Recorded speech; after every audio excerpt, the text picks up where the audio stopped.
गुरु परंपरा योग संस्थान में आपका स्वागत है।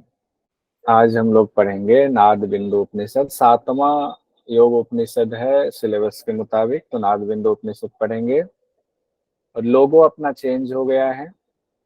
लोगो अब ये हो गया है जो ऊपर देख रहे हैं। इसमें एक त्रिशूल बना हुआ है, बीच में एक कमल का फूल है। और त्रिशूल जो है ये इड़ा पिंगला और सुषुम्ना का द्योतक है, इस रूप में है। त्रिशूल का बीच वाला हिस्सा वो ऐसा लगता है कि आपके सुषुम्ना नाड़ी है, इड़ा पिंगला है और सुषुम्ना नाड़ी है। इस तरह से नया लोगो हमने तैयार करवाया है। अब यही लोगो अपना रहेगा, पुराना जो लोगो है वो हट जाएगा, क्योंकि ऐप भी लॉन्च होने वाला है, वेबसाइट लॉन्च होने वाला, तो उसमें यही लोगो हर जगह होगा। हमारा है आगे नाद बिंदु उपनिषद, सातवां योग उपनिषद पढ़ रहे हैं। और इसका फॉर्मूला क्या था? श्वेता की कुंडली में चूड़ा 3 योग तत्व से ध्यान लगाकर नाद सुना, तो नाद सुना पे पहुंच गए सातवां। तो नाद बिंदु उपनिषद में किस वेद से जुड़ा हुआ है? तो काका सासु काका ऋग्वेद लाओ। सातवां उपनिषद यहाँ पर ऋग्वेद से संबंधित है। आठवां जो उपनिषद है योगराज, वो किसी वेद से संबंधित नहीं है, तो ये ऋग्वेद से संबंधित है नाद बिंदु उपनिषद। और इस उपनिषद में बहुत सुंदर, मतलब बाकी उपनिषद में कथा कहानी बहुत ज्यादा है, इस उपनिषद में कथा कहानी ना होकर के टू द पॉइंट बात हो रही है, बिल्कुल टू द पॉइंट। कि हंस की चर्चा है और उस हंस के शरीर में ही आंख नाक कान पंख में सारे जो है सृष्टि को उसी में समाहित बताया गया है। एक तरह से ओंकार की हंस से तुलना की गई और उस हंस में सब कुछ को, पूरे सृष्टि को आरोपित किया गया है और उसको समझना बहुत आसान है, इस तरीके से बताया गया है। और आपसे एग्जाम में पूछा जाता है, आता है ओंकार की 12 मात्राओं का वर्णन किस योग उपनिषद में है? तो ओंकार की 12 मात्राओं का वर्णन नाद बिंदु उपनिषद में है। ओंकार की 12 मात्रा का वर्णन नाद बिंदु उपनिषद में है। अब 12 मात्रा का वर्णन कैसे है वो देखेंगे। और 12 मात्रा जो है ओंकार की, उस किस मात्रा पे ध्यान आपका है और आपका शरीर छूट गया वहां तक साधना हो करके, तब उसका क्या फल होता है, उसकी भी सुंदर चर्चा है। बहुत सारे सवाल इससे पूछे जाते हैं। नाद बिंदु उपनिषद में सिर्फ और सिर्फ 56 मंत्र हैं। 56 मंत्र, सिर्फ छोटा उपनिषद है। नाद बिंदु उपनिषद में 56 मंत्र है। नाद बिंदु उपनिषद की शुरुआत ही ओंकार से की गई है और ओंकार को हंस रूप बता करके सारा संसार उसमें दिखाया गया है, तो शुरुआत हम लोग वहीं से करते हैं।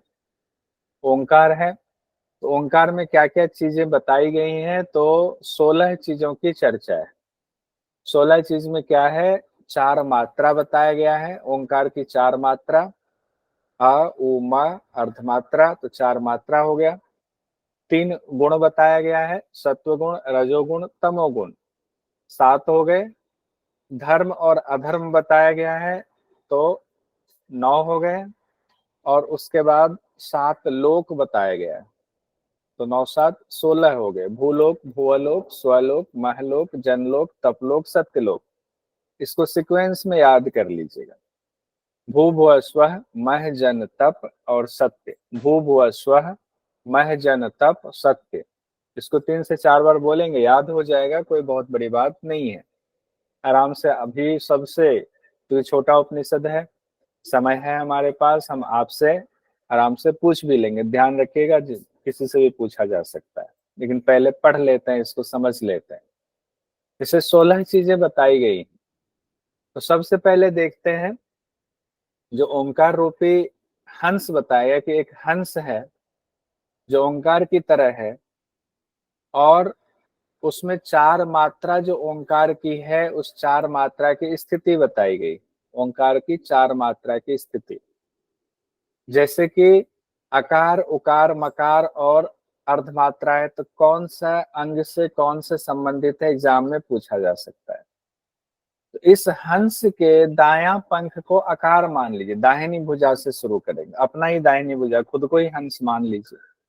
तो आकार आपका दाहिना पंख हो गया, उकार आपका बायां पंख हो गया, मकार आपकी पूंछ हो गई, पहले राइट फिर लेफ्ट फिर नीचे चले गए और फिर ऊपर चले गए, अर्धमात्रा, दायां बायां नीचे ऊपर, चारों तरफ से घिर गए, अकार उकार मकार और अर्धमात्रा, यानी ओंकार की 4 मात्रा आपका इस तरह से बताया गया। उसके बाद क्या कहा गया है, 3 गुण का स्थान बताया गया है इस हंस में, 3 गुण का स्थान। कौन से 3 गुण हैं?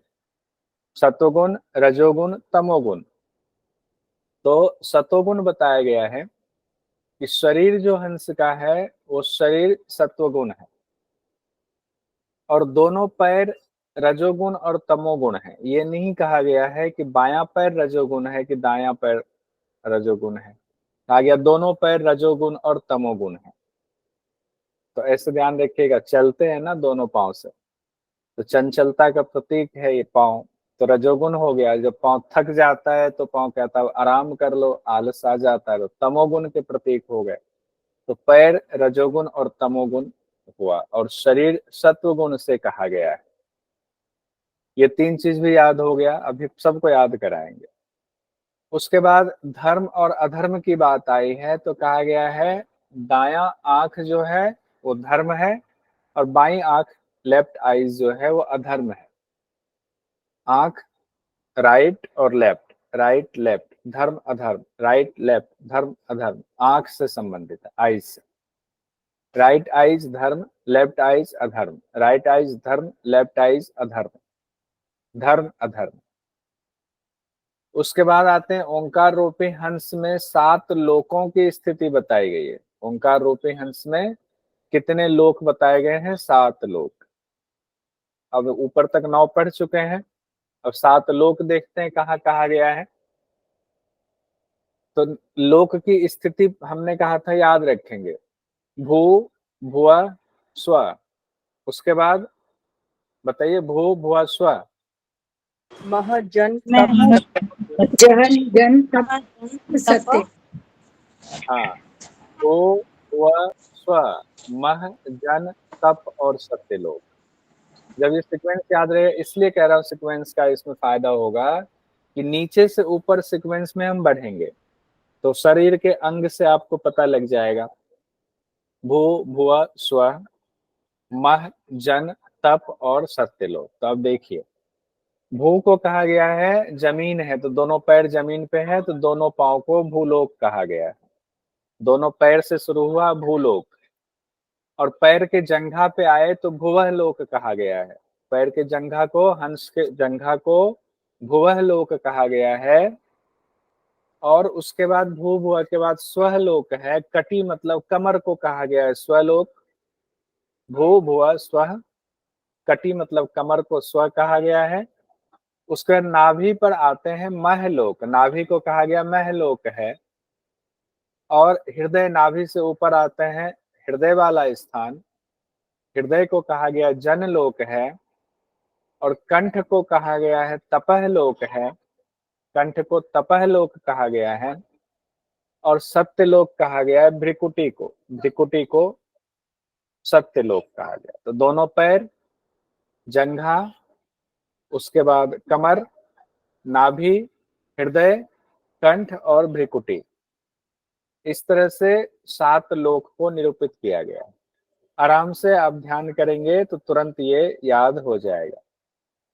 एक बार फिर से देखते हैं, 16 अंग है, 16 अंग का निरूपण हमने किया है। तो पहले अब 2 करके देखते हैं, 4 मात्रा 3 गुण अधर्म अधर्म भी देख लेते हैं।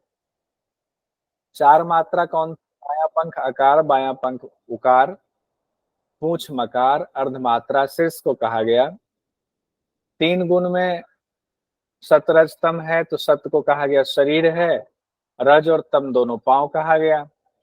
धर्म अधर्म जो है दाई आंख बाई आंख को कहा गया, धर्म अधर्म। अब इसमें 7 लोक और जोड़ देते हैं। 7 लोक हमने पढ़ा हुआ है, तो एक बार फिर से देखिए, रिवीजन कर लेते हैं, फिर 16 के 16 एक साथ देखेंगे।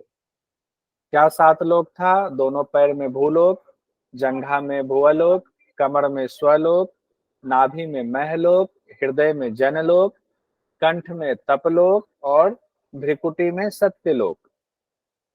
तो इस तरह से पूरा ब्रह्मांड इस शरीर में समाया हुआ है, हंस रूपी शरीर में। अब देखिए एक साथ 16 के 16 चीजें यहाँ पर आ रही हैं। क्या 16 चीजें हैं? पहले 4 मात्रा, अकार, उकार, मकार, अर्धमात्रा। अकार दायां पंख, उकार बायां पंख, मकार पूंछ और शीर्ष यानी सिर हो गया अर्धमात्रा। उसके बाद 3 गुण है, शरीर सतोगुण, दोनों पांव रजो और तमोगुण हो गया है। उसके बाद धर्म अधर्म हमने देखा, धर्म अधर्म, राइट आइज धर्म, लेफ्ट आइज अधर्म। उसके बाद 7 लोक हम लोगों ने देखा, देखिए कई बार रिवीजन हो रहा है। 7 लोक हमने देखा, भूलोक पैर में, भुवलोक जंघा में, स्वलोक कमर में यानी कटी में, महलोक नाभि में, जनलोक हृदय में, महलोक नाभि में, जनलोक हृदय में, तपोलोक कंठ में और सत्यलोक भ्रिकुटी में है। एक साथ ये 16 है। अगर एक ही बात में शुरुआत में एक ही तस्वीर आपके सामने लाते तो सारा हौच पौच हो जाता, समझ में नहीं आता। अभी आपको लेसन है, अभी ही याद करके अभी ही बताएंगे, तो थोड़ा सा ये पढ़ लेते हैं, पूरा पढ़ लेते हैं, उसके बाद ही याद करने पर आएंगे। अब हमने क्या देखा? 4 मात्रा, 3 गुण, धर्म अधर्म और 7 लोक। इसको हमने टेबल में भी बनाकर रख दिया हुआ है, टेबल भी आपके सामने है। 4 मात्रा, दायां पंख, बायां पंख, पूंछ, शीर्ष, 3 गुण। इसको रिटर्न में भी, तस्वीर में तो आपने देखा ही, लिखित में भी आपके सामने है। धर्म अधर्म 7 लोक दिया हुआ है। इसको फिर से और रिवीजन नहीं करते हैं, बाद में रिवीजन करेंगे आपके। ये बताने के बाद जब पूरी सृष्टि को बता दिया जाता है, पूरे ब्रह्मांड को एक हंस के शरीर में निरूपित कर दिया जाता है। बहुत बढ़िया मनीता जी, देखिए मैसेज में भी जवाब आया, दे दिया। कहते हैं जो साधक ओंकार की श्रेष्ठ विधि से इस प्रकार मनन चिंतन करता है, वो सहस्त्रों करोड़ों पापों से निवृत्त होकर मोक्ष पद को प्राप्त करता है। जो साधक ओंकार की श्रेष्ठ विधि से इस प्रकार मनन चिंतन करता है, जैसे कि ऊपर बताया गया उस प्रकार से करता है कि ओंकार ही दायां पंख, ओंकार में ही दाहिना पंख, बायां पंख, पूंछ और शीर्ष है, सब समाया हुआ है। कहते हैं जब इस तरह से आपका चिंतन होता है, वो सहस्त्रों करोड़ों पापों से निवृत्त होकर मोक्ष पद को प्राप्त कर लेता है। क्यों? क्योंकि फिर आपको लगता है कि पूरी सृष्टि में सब कुछ, ब्रह्मांड में सब कुछ भगवान ही है, ईश्वर ही है। फिर ओंकार के चारों देवताओं के बारे में बताया गया जो आपको याद रखना है। 4 मात्रा, अकार, उकार, मकार, अर्धमात्रा आपके सामने आया। इन चारों के देवता के नाम भी बताए गए हैं। अग्नि को अकार का, उकार के देवता वायु, मकार के देवता सूर्य और अर्धमात्रा के देवता वरुण को बताया गया। ध्यान रखिएगा, ये देवता उधर से ध्यान मत रखिएगा। जो प्राणायाम के देवता बताए गए हैं, ब्रह्मा विष्णु महेश वाला, वो यहाँ पर लागू नहीं हो रहा है। ये नाद बिंदु उपनिषद हम लोग पढ़ रहे हैं। नाद बिंदु उपनिषद में 4 मात्रा के हिसाब से है। चारों मात्रा के देवता अलग हैं। पहली मात्रा अकार, दूसरी मात्रा उकार, तीसरी मात्रा मकार, चौथी मात्रा अर्धमात्रा। अकार के देवता अग्नि हैं, उकार के देवता वायु हैं, मकार के देवता सूर्य हैं और अर्धमात्रा के देवता वरुण हैं। ध्यान है, अग्नि वायु सूर्य वरुण, अग्नि वायु सूर्य वरुण, अग्नि वायु सूर्य वरुण, अग्नि वायु सूर्य वरुण, अग्नि वायु सूर्य वरुण। याद हो गया? मैं इसलिए रिपीट कर रहा हूँ, बोल रहा हूँ कई बार कि साथ साथ आप भी माइक ऑफ रखते हुए बोलिए, तब जाकर के याद हो जाएगा, चित्त में सब बैठता है। मेहनत किया हुआ कभी खाली नहीं जाता है। चारों मात्राओं में से अब जो ये 4 मात्रा अकार उकार मकार अर्धमात्रा, सबकी 3-3 कला होती है। यानी अकार की भी 3 कला है। कला मतलब गुण होते हैं। हम लोगों ने पहले कला के बारे में बहुत पढ़ा हुआ अलग अलग शास्त्रों में। तो तीन तीन कला, अकार की तीन कला, उकार की तीन कला, मकार की तीन कला और अर्धमात्रा का तीन कला हो गया। इस तरह से टोटल ये ओंकार 12 कलाओं से युक्त हो गया और इससे ही 12 कलाओं को 12 मात्रा भी कहा जाता है। एग्जाम में ऐसे भी सवाल आ सकता है, ओंकार की कितनी कला हो गई? 12 कला कुल हो गई और 12 मात्रा भी हो गई। और ओंकार 4 मात्रा वाला, ये बात भी कहा गया, कंफ्यूज मत होइए। 4 मात्रा मुख्य हो गए कि 4 टहनी है और उनमें और भी शाखाएं निकली हुई हैं, 3 और शाखाएं निकली हुई हैं, तो 12 हो गए। ये चीज ध्यान में रखना है, कहीं नोट कर लीजिए। अब कहते हैं कि इसको जानेंगे कैसे? तो उपनिषद में कहा गया धारणा ध्यान आदि के द्वारा इसे जानने का प्रयास करना चाहिए। इन 12 कलाओं को यानी पूरी सृष्टि को जानने का प्रयास करना चाहिए। हर मात्रा 3 कला है तो कितने हो गए? ओंकार 12 कला यानी 12 मात्राओं वाला हो गया, जो ऊपर बात हुई। पहली मात्रा जो अकार है उसके 3 कला हो गई, पहली कला, दूसरी कला, तीसरी कला। उनका अलग से हमने बनाया हुआ है निमोनिक। पहली कला, दूसरी कला, तीसरी कला। तो पहली कला क्या है? घोषणी है। दूसरी कला क्या है? विद्युत मात्रा है। तीसरी कला क्या है? पातंगी है। पहली मात्रा घोषणी। अब देखिए, अभी तक में एग्जाम में एक क्वेश्चन इस तरह से नहीं पूछा गया है अभी तक, जो पूछा जा सकता है। आप थोड़ा सा आउट ऑफ द बॉक्स पढ़ाई करेंगे तो जेआरएफ वगैरह के लिए आसानी से आप क्वालिफाई कर सकते हैं। अभी यहाँ तक तो पूछा जाता है कि ये घोषणी, विद्युत मात्रा, पातंगी, पातंगी, वायु वेगनी, नामधेय, ये आपको दे दिया जाएगा। कहा जाएगा इसको सीक्वेंस में सजाएं, आप सजा भी दोगे। फिर दूसरी तरह से क्वेश्चन क्या पूछा गया है अभी तक? चौथी मात्रा का नाम बताएं, कि चौथी मात्रा वायु वेगिनी है। छठी मात्रा का नाम बताएं, ऐन्द्री है। 12वीं मात्रा का नाम बताएं, ब्राह्मी है। इस तरह से पूछा जाता है। जो नहीं पूछा गया है वो ऐसा नहीं पूछा गया है कि आकार की 3 कलाओं के नाम को सीक्वेंस में बताएं, तो आप कंफ्यूज नहीं होंगे। आकार की 3 कला, घोषणी, विद्युत मात्रा, पातंगी। घोषणी, विद्युत मात्रा, पातंगी। उसके बाद आपसे ऐसे भी पूछा जा सकता, उकार की तो 3 कला है, उसका नाम सीक्वेंस में बताइए। वायु वेगिनी, नामधेय, ऐन्द्री। अभी परेशान नहीं होना है, इसका फॉर्मूला आपके सामने, निमोनिक, बहुत सुंदर निमोनिक में अभी आपका सारा याद हो जाएगा। पहले बस समझ लेते हैं उसे कॉन्सेप्ट को। फिर आपके तीसरी मात्रा है मकार। मकार में भी 3 कला है। 7वीं, 8वीं, 9वीं मात्रा इसमें हो जाएगी, तो वैष्णवी, शांकरी, महती है। और अर्धमात्रा जो है वो भी 3 पार्ट में बटा हुआ है। 10वीं, 11वीं और 12वीं वो है धृति, नारी और ब्राह्मी। तो पहले देखिए 12 मात्रा तो आपको याद है इधर से लेफ्ट साइड, लेकिन राइट साइड वाला नाम याद करना है। 12 मात्रा वो भी सीक्वेंस में याद करना है। कैसे करेंगे यार? तो हमने फॉर्मूला बनाया हुआ, निमोनिक बनाया हुआ, कई बार पढ़ पढ़ करके सब लोगों ने मिल करके ये निमोनिक तैयार किया।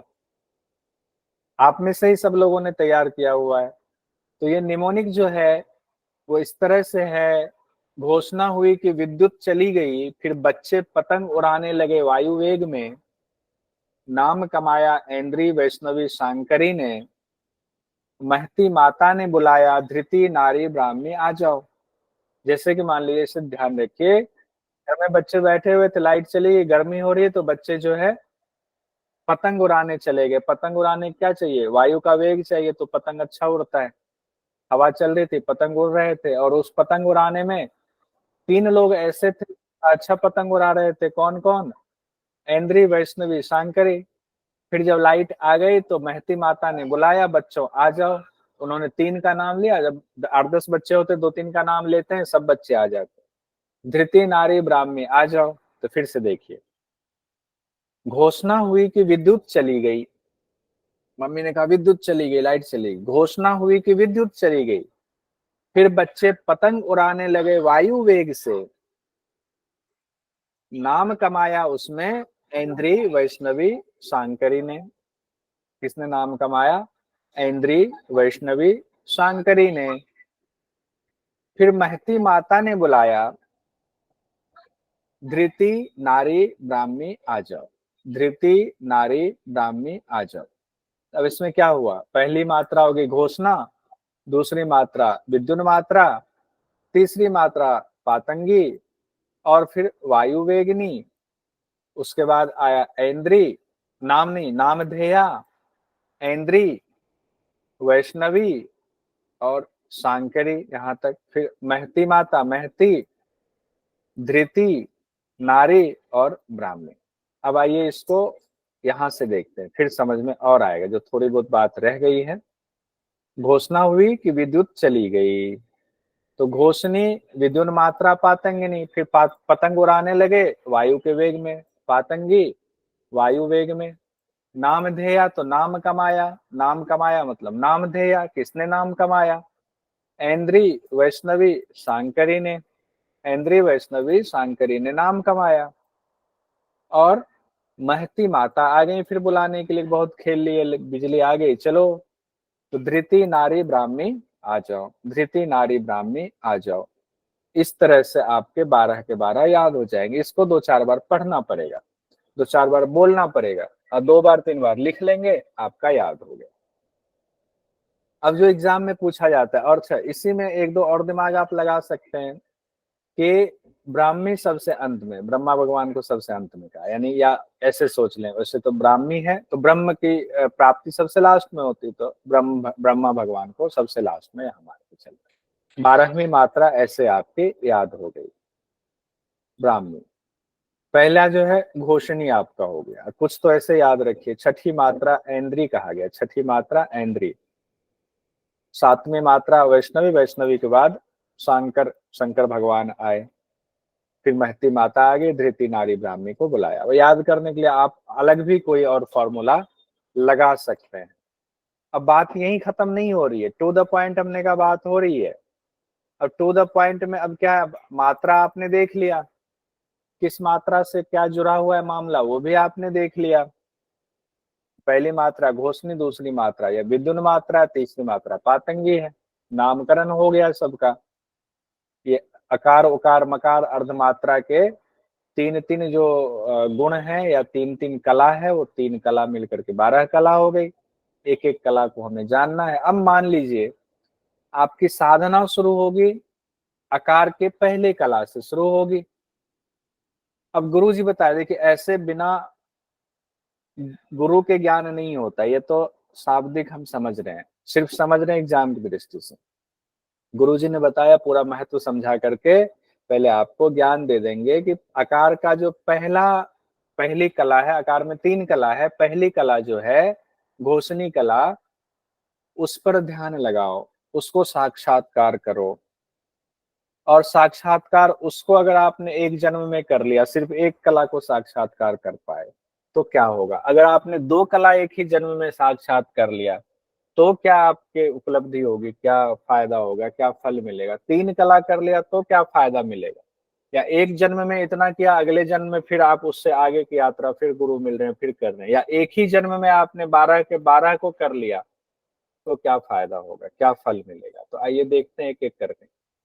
कहा गया सिर्फ पहली मात्रा जो है ना, यानी कि ओंकार के जो 12 कला है, 12 मात्रा, पहली मात्रा जो आकार है, आकार के पहला कला जो कि घोषणी जिसको नाम दिया गया है, अगर वहां पर आपने साक्षात्कार कर लिया ध्यान करके, समाधि करके, और वहीं पर आपकी मृत्यु हो गई, पहले जन्म में इतना ही कर पाया, शरीर छूट गया, तब कहा गया है इतने में ही इतना फल मिलता है कि भारतवर्ष में सार्वभौमिक चक्रवर्ती सम्राट के रूप में अगला जन्म आपका होगा, सिर्फ पहले कला पे अगर आपने सिद्धि प्राप्त कर ली और आपका शरीर छूट गया। तो पहली कला में ही क्या स्थिति पहुंच गए आप, अगले जन्म में चक्रवर्ती सम्राट बन करके पैदा होंगे।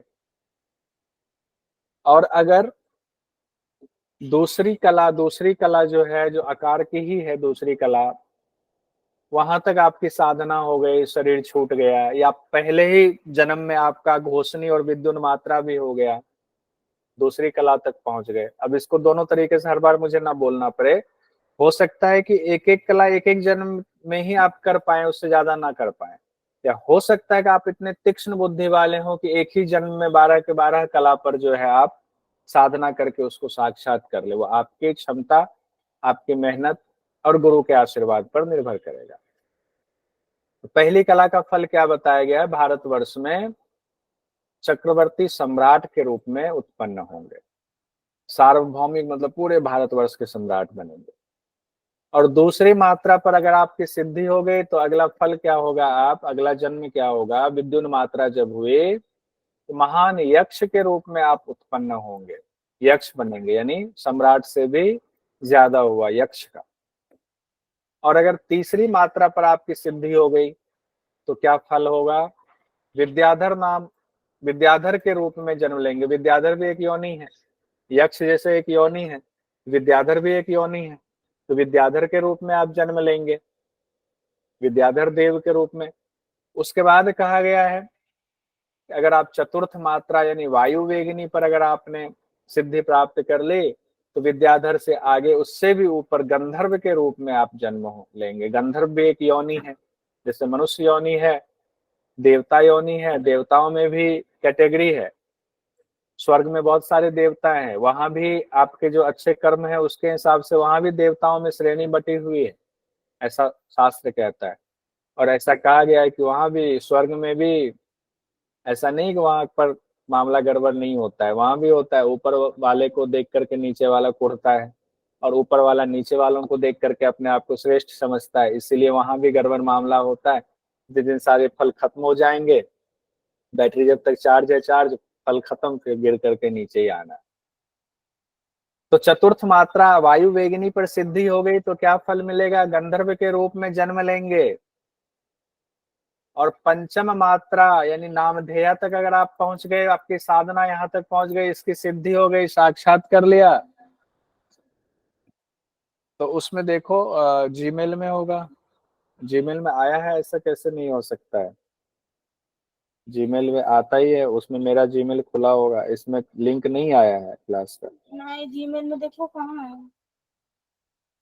जीमेल में आया हुआ है, ढूंढना पड़ेगा तुमको, या सर को मैसेज करो, ऋत्विक सर को।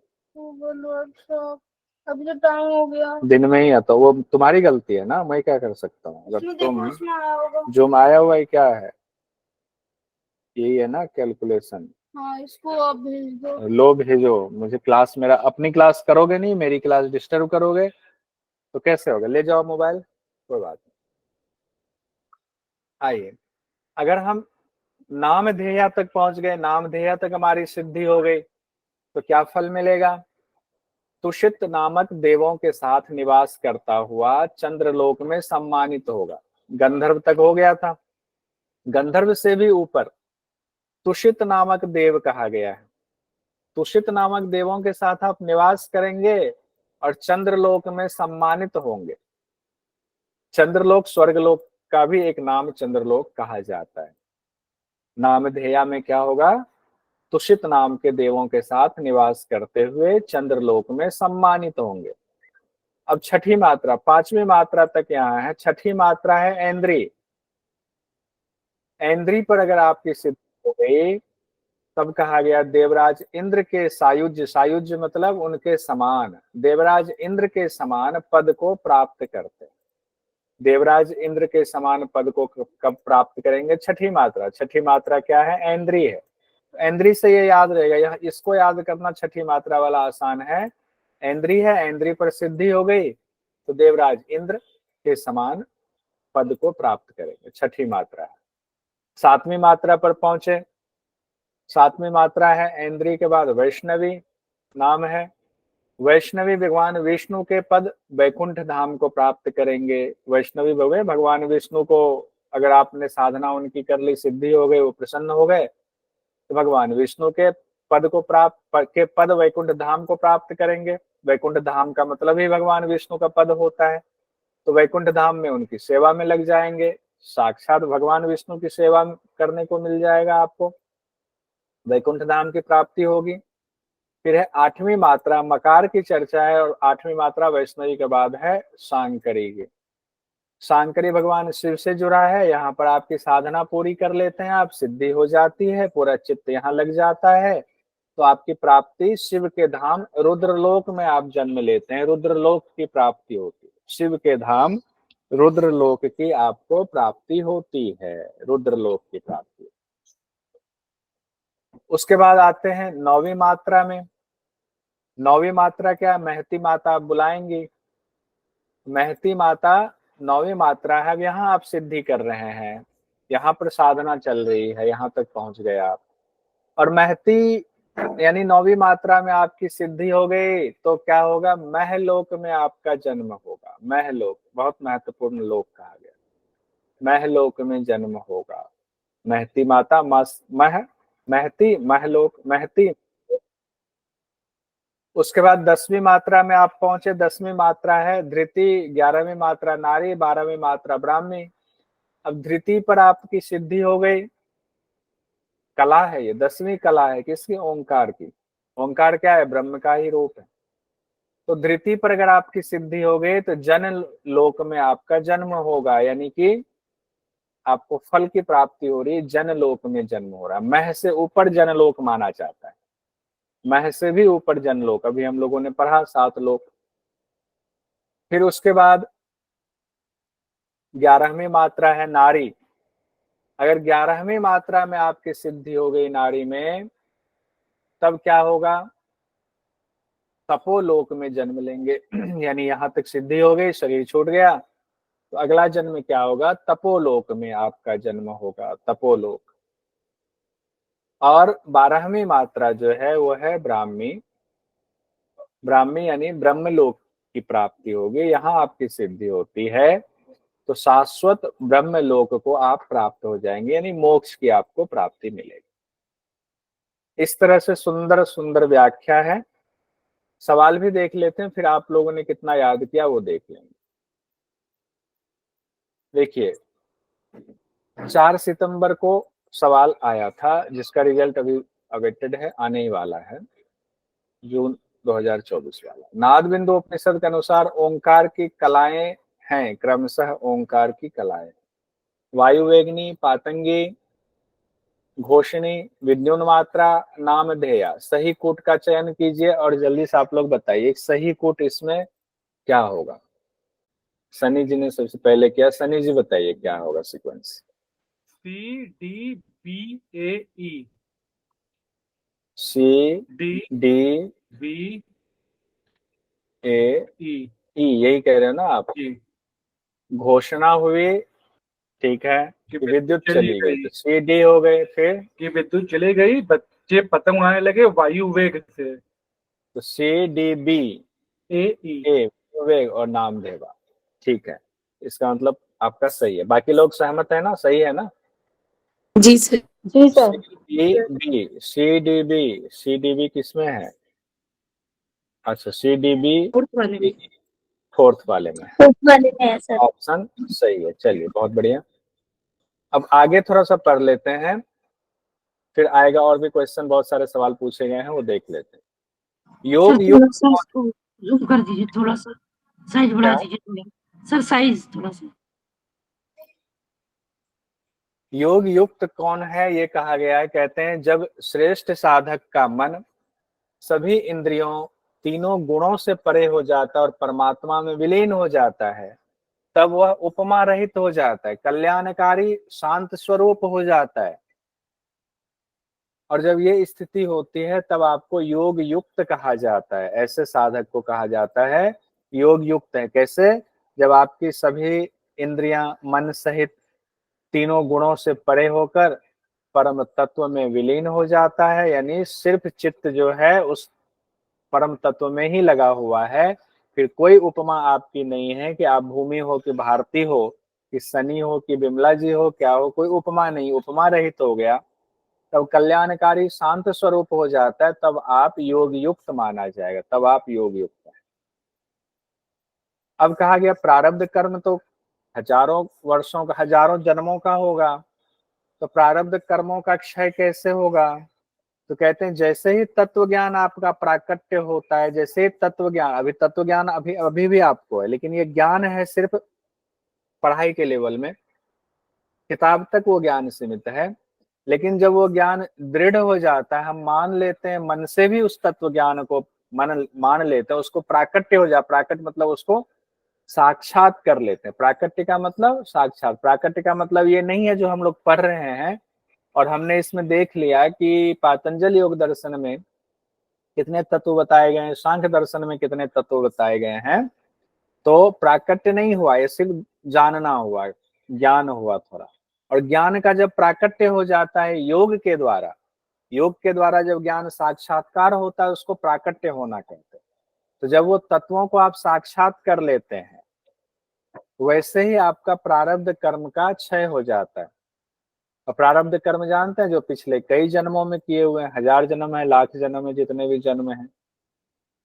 कहते हैं जागने पर क्या होता है, स्वप्न लोक की चीजें असत हो जाती हैं, विलुप्त हो जाते हैं। जैसे स्वप्न जब तक आप देख रहे हैं तब तक स्वप्न में आप किसी से झगड़ा भी कर रहे हैं तो वो उस समय तक वो सच ही होता है। कोई मार रहा है आपको या आप किसी को मार रहे हैं, रसगुल्ला का स्वाद ले रहे हैं, जब तक स्वप्न देख रहे हैं तब तक वो लगता है सब रियल ही है। जैसे नींद खुलती है वो सारा जो सच लग रहा था वो सब असत हो जाता है, विलुप्त हो जाता है जागने पर। कहते हैं वैसे ही अभी हम लोग जीवात्मा फंसी हुई प्रकृति में, वैसे जन्म जन्मांतर के हमारे ऊपर प्रारब्ध कर्म है, हमारे व्यवहार संस्कार बने हुए हैं। लेकिन जैसे ही तत्व ज्ञान का प्राकट्य होता है, तत्व ज्ञान का साक्षात्कार होता है, वैसे लगता है जैसे स्वप्न से जागते हैं वैसे हम स्वप्न से जागते हैं। और फिर ये सारी चीजें स्वप्न प्रतीत होने लगती हैं। फिर हमें किसी से झगड़ा हुआ था कल, किसी ने हमें गंदी गालियां दे दी थी, कोई मारने दौड़ा था, किसी ने मारा था हमें, वो सब स्वप्न प्रतीत होने लगता है। इसीलिए जो योगी होते हैं वो भीड़ से दूर हो जाते हैं, आम लोगों से उनका फिर संबंध धीरे धीरे कट जाता है, क्योंकि आम लोगों के बीच में रहेंगे वो आपकी बात को समझेंगे नहीं और आपको बेवकूफ बनाएंगे, आपको अपनी तरफ घसीटेंगे संसार में। और आप तो कहाँ उपनिषद पढ़ रहे हो और आपकी शक्ति दिव्य होती जा रही है। और कहते हैं आपके प्रारब्ध कर्म, अब तत्व ज्ञान का साक्षात्कार हो गया तो प्रारब्ध कर्म आपका क्षय हो गया। और क्षय होने पर होगा क्या, जैसे ही प्रारब्ध कर्म आपके समाप्त होते हैं वैसे ही शिव के जो कल्याणकारी स्वरूप हैं उसका प्रादुर्भाव होता है, उसी को परब्रह्म कहा गया है। शिव के कल्याणकारी स्वरूप का प्रादुर्भाव होता है।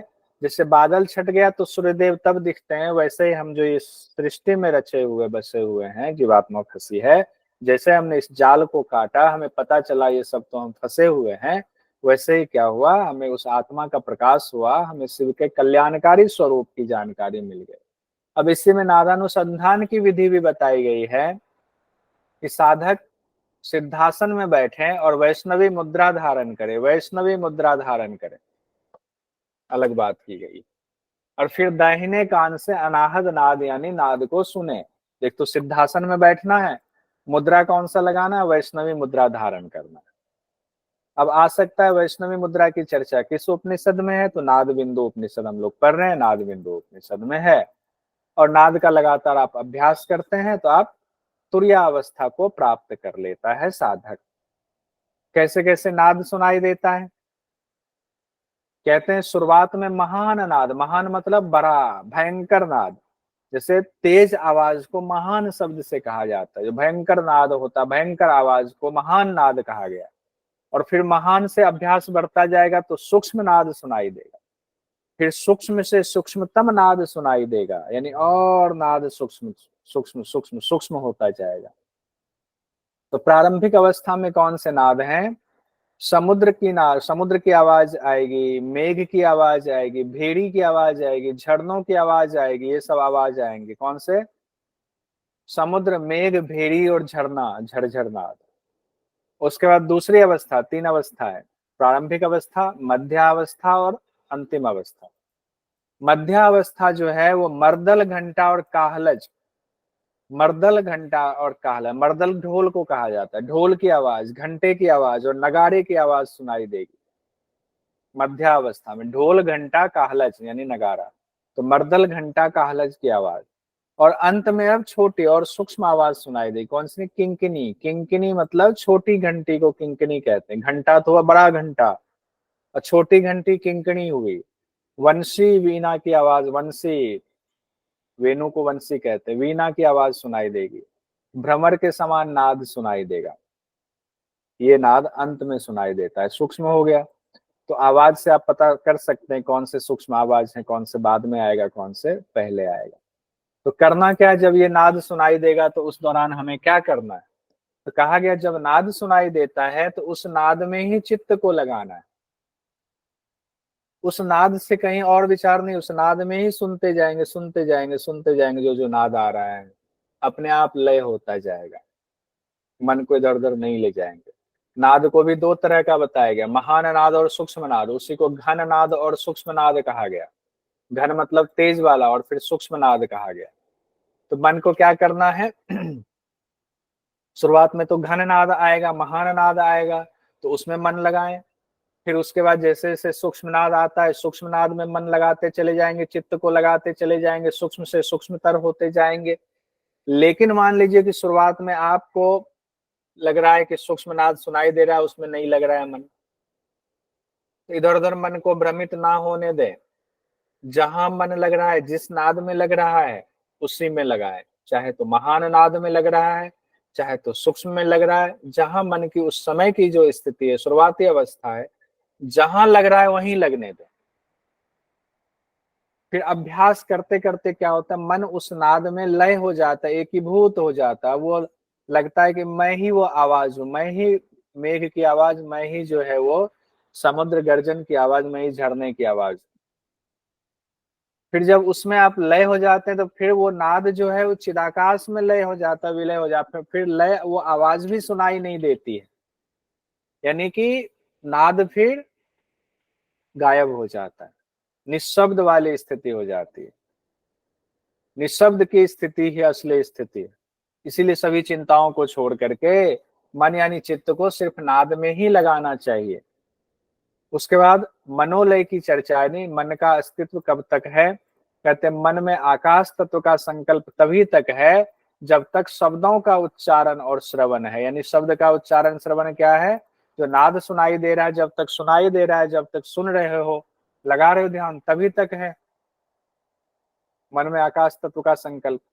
जब आपका चित्त उसमें लय हो गया, कोई शब्द सुनाई नहीं देगा, निशब्द की स्थिति हो जाएगी, तब तो आप ही आकाश हो। यानी निशब्द स्थिति, देखिए लिखा हुआ है, निशब्द स्थिति होने पर ब्रह्म परमात्म तत्व का अनुभव होने लगता है। नाद के रहने तक ही मन का अस्तित्व है। यानी चित्त का अस्तित्व कब तक है, जब तक नाद है, सुनाई दे रहा है तभी तक। क्योंकि सुनाई दे रहा है, नाद अलग है तभी तो सुनाई दे रहा है, चित्त अलग है तभी तो नाद सुनाई दे रहा है। और नाद और चित्त जब मिल गया तो अब सुनाई क्या देगा, चित्त मिल गया नाद में, नाद इससे एक हो गया, तब नाद चित्त सुनाई नहीं देगा। मन जो है अमन हो जाता है। कहते हैं ऐसी स्थिति हो गई तो योगी की स्थिति कैसी होगी, कहते हैं तब योगी ना जागृत अवस्था में, ना स्वप्न अवस्था में, सभी अवस्थाओं से रहित हो जाता है।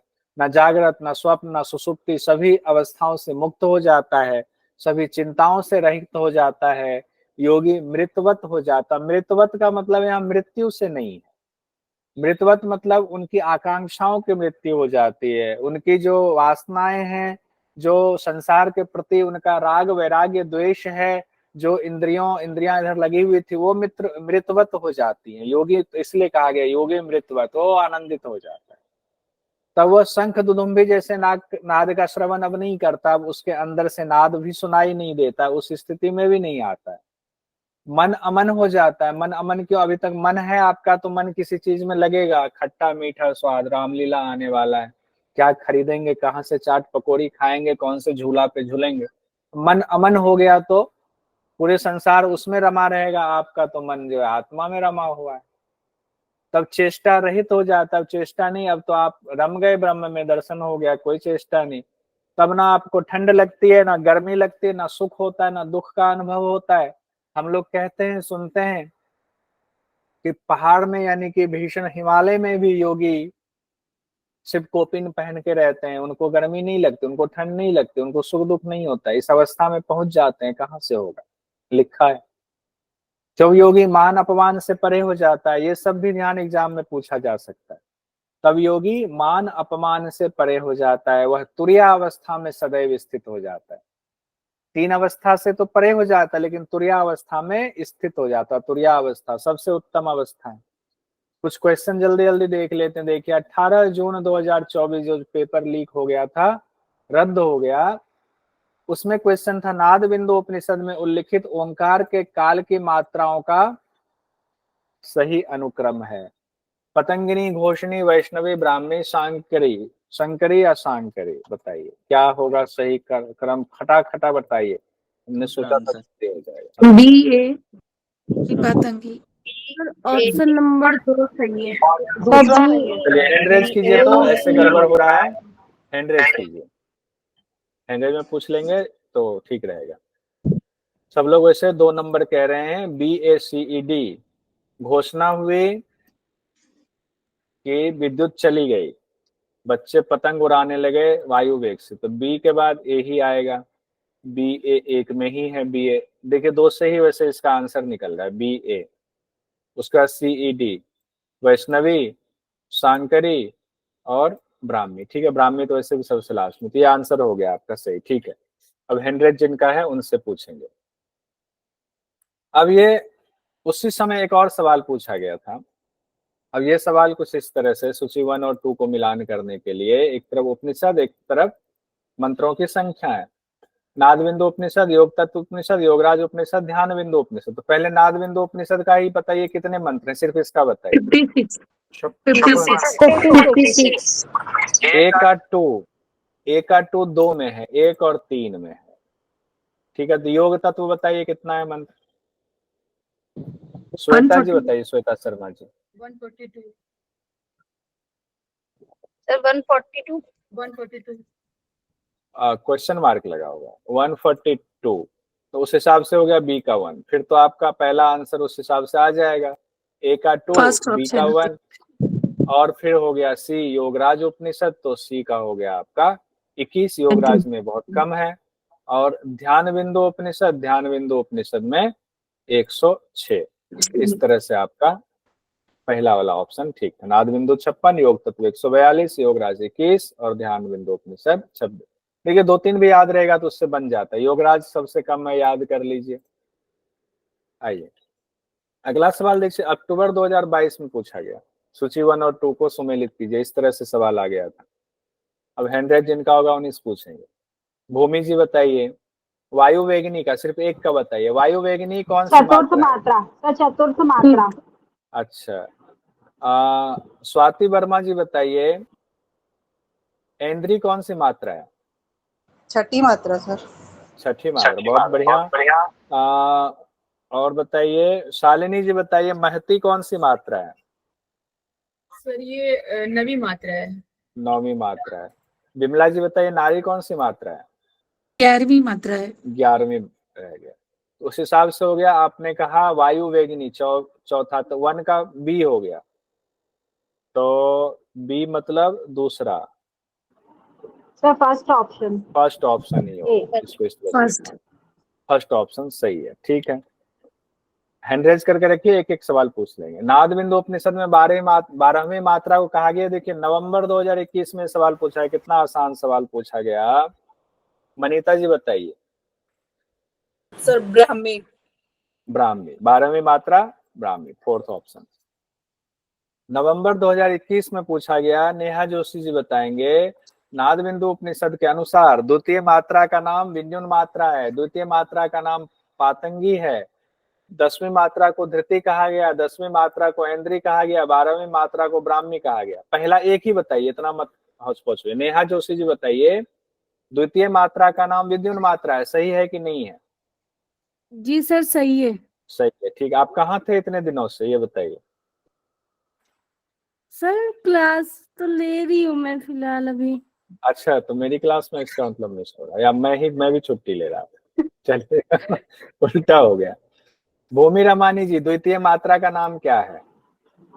द्वितीय मात्रा का नाम नहीं, गलत है ये गलत है, तो पहला ठीक है। अब बताइए सनी जी बताइए, 10वीं मात्रा को धृति कहा गया, सही है क्या? जी सर सही है। सही है, अभी तक पहला और तीसरा सही आया है। ठीक है, अब बता दीजिए वेदन जी बताइए, 10वीं मात्रा को ऐन्द्री कहा गया है, सही है क्या? नहीं सर, छठी मात्रा को इंद्री कहा गया। बहुत सुंदर। 12वीं मात्रा को ब्राह्मी कहा गया है, ये बिमला जी बता दीजिए, सही है क्या? जी सर सही है, अंतिम मात्रा है। तो सही तो हो गया, पहला सही आपने कहा, तीसरा सही कहा और पांचवा। तो पहला, तीसरा, फर्स्ट थर्ड और फिफ्थ 1 3 5 सी वाला। ठीक है, बहुत सुंदर। ऑप्शन। अब अगला सवाल देखिए, नवंबर 2020 में पूछा गया, नवंबर 20 में और भी सवाल था। नाद बिंदु उपनिषद के अनुसार ओंकार की किस मात्रा में प्राण त्याग का फल ब्रह्मलोक की प्राप्ति है, ये बताएंगे। बिमला जी बताइए। ब्रह्मलोक का होगा सर 12वीं मात्रा। 12वीं मात्रा है। स्वाति जी पूरा देखेंगे, प्राण त्याग तो सब में ही है, प्राण त्याग का फल किस मात्रा में ब्रह्मलोक की प्राप्ति, सवाल में आंसर यहां से निकलेगा, ब्रह्मलोक की प्राप्ति कौन सी मात्रा? तो 12वीं मात्रा ब्राह्मी है, ब्राह्मी में ब्रह्मलोक की प्राप्ति हो रही है, ये।